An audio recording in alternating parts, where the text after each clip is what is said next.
delegates in 3 congressional districts in Ohio. How much of a setback is that to your campaign? Well, I mean, you know, this was back in the days when I said we were running our campaign, a marathon, you know, sucking through a swizzle stick for oxygen. So it was tough. We had a lot of the states which were early qualified states. You know, it was difficult for us. We actually did some things that were pretty bold in some respects. We actually spent more money on getting on state ballots in December than we did in the Iowa caucuses. So that'll tell you how confident that we were going to do well, that we actually spent tens of thousands of dollars qualifying in states all over the country. Prior to, we were single digits in Iowa, and we were spending that kind of money because we felt we were going to be in this race for the long haul. We did work hard here in the state of Ohio to try to get get delegates in all the different congressional districts.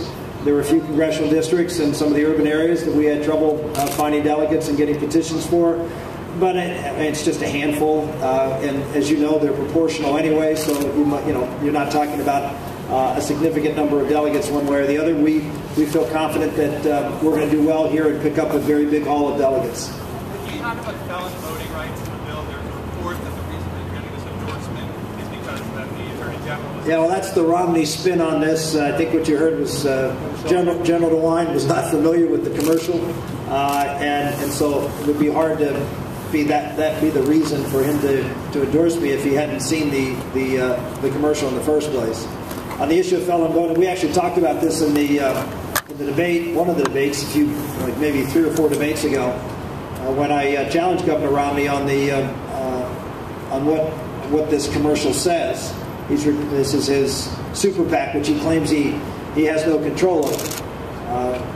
But it's factually incorrect. It says that I had provided voting rights for convicted felons, and in the background, when they say that, you see someone in an orange jumpsuit walking through a prison gate.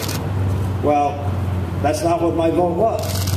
My vote was to allow folks who are convicted felons who have served their time, been released and exhausted all of their probation, parole, and completely served out their sentence, for them to have the opportunity to have their rights restored, which, by the way, is the case in one variation or another in 48 of the 50 states.